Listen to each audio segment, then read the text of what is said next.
Di sini saya akan mempresentasikan tentang air handling unit. Perkenalkan, nama saya Muhammad Zainal Ma'arif dari kelas D3 ME 3B dari kelompok 1. Kelompok 1 terdiri atas Mahendra Nugroho, Muhammad Zainal Ma'arif atau saya, M. Naufal Iman Gumelar. Oke, saya lanjut ke slide berikutnya. Pembahasan untuk saya pembuatan video ini adalah yang pertama tujuan praktikum, yang kedua metodologi praktikum, yang ketiga pengolahan data, yang keempat pembahasan hasil pengolahan data, yang terakhir kesimpulan. Oke, saya lanjut. Untuk tujuan praktikum itu sendiri itu untuk mengidentifikasi performa unit kondenser, evaporator, dan kompresor, dan menganalisis performa mesin heat pump dengan variasi kecepatan udara yang berubah atau yang bervariasi. Dan yang ketiga, menganalisis performa unit kondenser, evaporator, dan kompresor. Saya lanjut. Prosedur pengambilan data. Untuk prosedur pengambilan data itu terdapat langkah-langkah yang dilakukan. Pertama, menghidupkan pompa air dari cooling tower dengan mengecek valve pada mesin heat pump tersebut, membuka semua valve yang ada, dan mesin heat pump dihubungkan dengan instalasi listrik, menekan tombol on pada fan mesin heat pump, menekan tombol off pada kompresor mesin heat pump. Pastikan aliran tersebut dengan baik. Jika kurang refrigeran, maka lakukan penambahan refrigeran. Jika mesin kekurangan refrigeran, atur kecepatan fan pada mesin heat pump pada posisi kecepatan 1 sampai dengan 3. Mesin heat pump telah siap untuk mengambil data lewat pressure curve dan parameter lainnya yang tersedia di papan rujukan. Lakukan pencatatan data 10 menit sekali setiap kecepatan 1-2. Oke, maksudnya gini, pada saat mesin dinyalakan, pengambilan data tersebut akan selama 10 menit. Jadi untuk control speed itu setiap satu control speed itu diambil 10 menit sekali, dan untuk 2 10 menit, dan untuk ketiga sama juga. Untuk prosedur pengambilan data tersebut. Saya lanjut. Prosedur pengambilan data. Oke, ini tabel pengambilan data saya. Data refrigeran pada kondisi F2. Ini yang divariasikan adalah speed control 1, 2, 3, speed control. Ini ada dua data. Di sini ada data F2 konstan 7,5 liter per menit, dan di sini F2 konstan 8 liter per menit. Oke, apa itu F2? F2 di sini.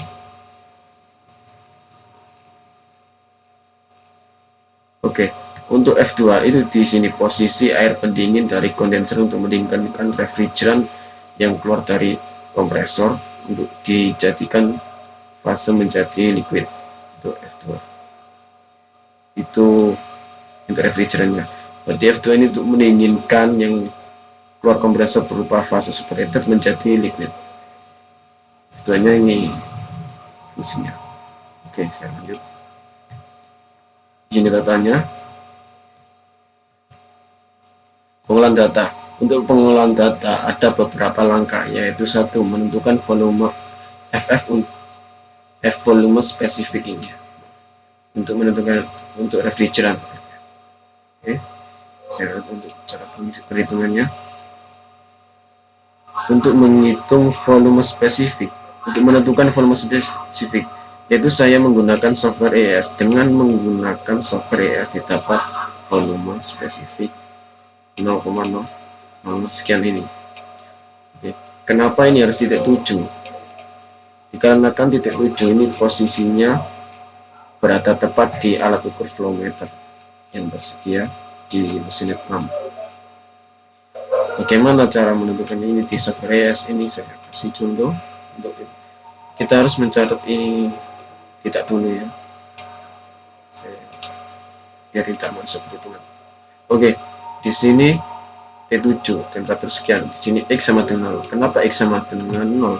Karena pada posisi ini, posisi T7 itu berada di fase liquid, karena habis keluar kondenser masuk exchanger.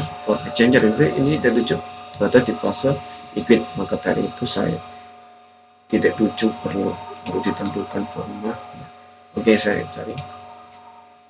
Oke, di sini ditemukan 0,0 sekian, sama dengan ini 8478. Di sini 8478. Oke, 8478 sama. Oke, untuk tentukan volume spesifiknya sudah. Mari kita melanjutkan dengan langkah berikutnya, menghitung nilai refrigeran. Untuk menghitung nilai refrigeran, di sini rumus dari refrigeran yaitu flow dari refrigeran tersebut F1 dibagi dengan volume spesifik. Oke, di sini dan hasilnya adalah volume refrigeran tersebut adalah 0,04325. Oke, untuk tahapan berikutnya mencari entalpi setiap titik. Oke, untuk mencari entalpi setiap titik saya beri satu contoh, ini ada titik 1. Kita mencari entalpi titik 1 dengan titik 1 dan B1. Kita lihat B1 dan T1 di sini masuk kompresor, otomatis fasenya superheated. Dan kita sudah menemukan entalpinya dari ES. Caranya sama seperti tadi dengan menggunakan P dan T di sini. Kalau yang tadi itu menggunakan T dengan fase ini 1 sampai 1 ini. Kita cari, kita beri contoh. Di sini ditemukan entalpinya ini 276,1. 276,1. Oke, benar. Dan seterusnya sampai dengan titik 6. Kenapa di sini titik 5 kok nggak ada sama titik 7? Dikarenakan pada saat titik 5, oke, titik 5 di sini 29 dan titik 1 26. Ini ada masalah alat ukur di sini untuk titik 5 T5. Oke, saya lihat di sini. Di sini titik 5 keluar heat exchanger langsung ke titik 1. Ini seharusnya T5 sama T1 ini perbandingannya tidak jauh, atau bisa jadi bisa sama dengan. Tapi di sini tentunya ini perbandingannya sampai 3. Ini T5 diabaikan karena mengalami trouble pada saat praktikum. Oke, saya lanjut mencari key evaporator. Oke, untuk mencari key evaporator di sini key evaporator sama dengan M massa refrigeran dikali H4 dikurangi Hx. Oke, kenapa H4? Ini H4 ini maksudnya keluar dari evaporator, Hx ini yang tidak diketahui. Karena Hx ini sama dengan H3. Kenapa X sama dengan H3? Di sini. Oke, di sini keluar heat exchanger, masuk expansion valve termostatik. Oke, karena di sini keluar termostatik tidak diketahui, maka dari itu saya kasih Hx saja. Di sini diketahui Hx-nya. Titik Hx output expansion input evaporator. Karena disesuaikan pada kondisi ideal, maka tarik kesimpulan bahwa Hx sama dengan 3. Berarti sekian 95,02. Oke. Dan untuk rumus hasil dari evap dengan 7,75 kW. Untuk tahap berikutnya mencari key condenser. Mencari key condenser, rumusnya massa refrigeran dikali dengan H2 aktual keluar kompresor dikurangi H6. H6 ini pada posisi keluar kondenser H6 di sini. H6 di sini presurnya saya samakan dengan P3 karena ini tidak berbeda jauh. Di sini berarti rumus untuk key kondenser yaitu input dari kondenser dikurangi dengan output dari kondenser yaitu T6 dikali massa refrigerant yang ada di situ. Oke, untuk tahap selanjutnya mencari W kompresor aktual. Oke, di sini mencari W kompresor aktual. Untuk W kompresor aktual di sini rumusnya M refrigerant dikali H2 aktual dikurangi H1. H1 ini input dari kompresor. Oke, H2 aktual. Oke, di sini dapat W kompresornya adalah 2,868 kW. Di sini kita lanjut mencari W kompresor ideal atau isentropik. Kita lihat di sini rumusnya W kompresor S atau W kompresor isentropik. Yaitu rumusnya M refrigerant dikali H2 isentropik dikurangi H1 input. H2 isentropik ini didapat dari tabel ES dengan menggunakan ini entropi dan pressure. Ini untuk H2 idealnya. Kalau yang actualnya itu menggunakan T dan pressure. Perbandingannya seperti itu. Karena kenapa kok menggunakan S entropi dan pressure? Karena entrop pada saat memiliki entropi sekian itu efisiensi kerja kompresornya memiliki 100% efisiensi. Oke, saya lanjut mencari W listrik. Untuk mencari W listrik di sini ada rumus tegangan sekian. Diketahui tegangan sekian, arus sekian. Karena 3 fase di sini ada 1,75 ini karena rumus didapat dari rumus 3 fase. Di sini juga, oke. Karena 3 fase didapat rumus bukan berikut.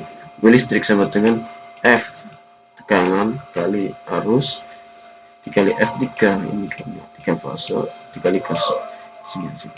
Di sini didapat 3,357. Oke, saya lanjut mencari COP. Rumus COP adalah K evap dibagi W kompresor. COP semakin tinggi COP maka semakin baik siklus tersebut. Di sini coba didapat 2,703. Oke, sekarang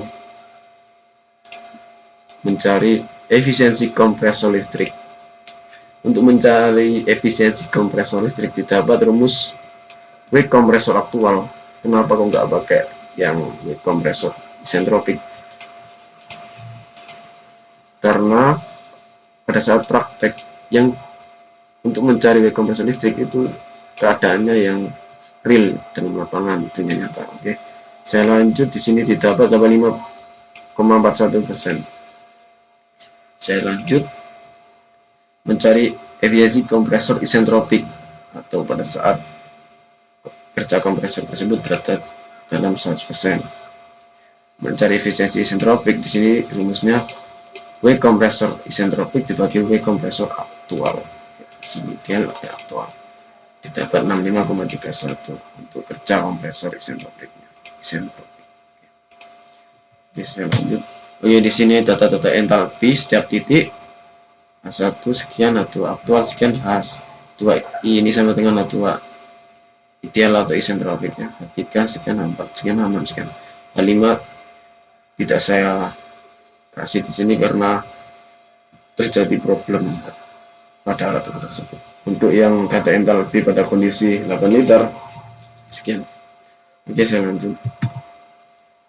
Pengolahan data sekian mendapatkan daya setiap unit. Oke, dalam percobaan didapat perhitungan setiap yang saya jelaskan tadi adalah kondisi A pada F2 pada 7,5 liter per menit.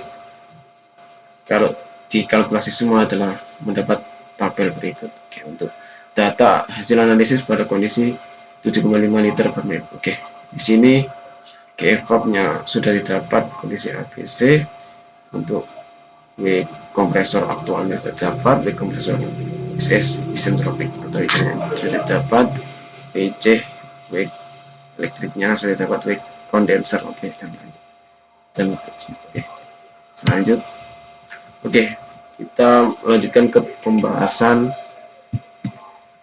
pengolahan data. Di sini saya akan bahas tentang plot pH diagram pada software AS. Jadi saya softwarenya langsung.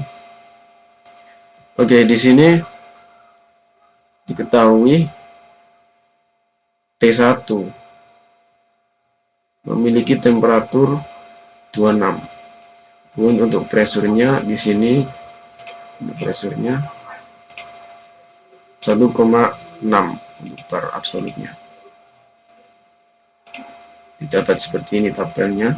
Di sini untuk S1 sama dengan isentropiknya, kerja kompresor isentropik. Di sini kerja kompresor aktualnya. Di sini T6 T dan T7. Ini gak ada masalah T6 sama T7-nya karena sama 32-nya. Oke, di sini Tx yang keluar expansion yang tidak diketahui temperatur dan tekanan tidak diketahui. Oke, di sini ya Tx-nya. Tx berada di sini. Keluar expansion, input evap.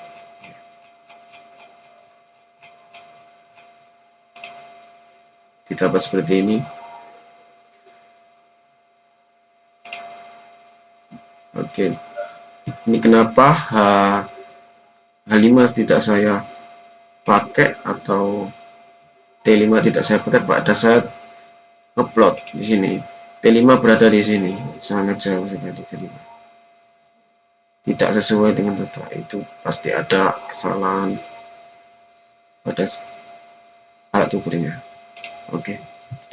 Di sini untuk kesimpulan. Dari analisis yang telah dilakukan didapat kesimpulan semakin tinggi control speed maka daya kompresor dan daya kondensor akan meningkat. Oke, kita lihat di sini di Excel-nya. Di sini kompresor. Ini kompresor aktual yang kompresor ideal. Dan ini kondensor. Oke, pada saat kondisi A, B, C di sini control speed. Oke. Control speed semakin control speed meningkat maka W kompresor aktual akan meningkat, begitu juga dengan isentropiknya, dan begitu juga dengan kondensernya. Kesimpulannya, oke. Dari analisis yang telah dilakukan, sahabat, kesimpulan semakin tinggi control speed maka daya evaporator akan menurun. Oke, di sini daya evap akan menurun, Q evap akan menurun dari 7,75 pada kondisi A, kondisi B di sini sama. Kondisi C di sini akan menurun, berarti semakin control speednya meningkat, evap ini semakin menurun. Evapnya, oke, saya lanjut. Dari analisis yang telah dilakukan, dapat kesimpulan semakin tinggi control speed COP akan menurun seiring dengan efisiensi kompresor isentropik. Di sini, oke, untuk COP-nya juga menurun dari 2,703 jadi 2,662 dan menjadi 2,631 untuk kondisi C. Oke, begitu dengan kompresor isentropik ini ke isentropiknya. Oke, sini isentropik. Oke, sini juga isentropik. Oke, di sini juga akan mengalami penurunan walaupun pada saat F2 konstan 7,5 dan pada saat F2 konstan 8 liter. Di sini tetap mengalami penurunan setiap penambahan kecepatan.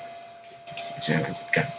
Dari analisis yang telah dilakukan didapat kesimpulan semakin tinggi control speed maka efisiensi kompresor listrik akan semakin meningkat. Oke, untuk listriknya meningkat.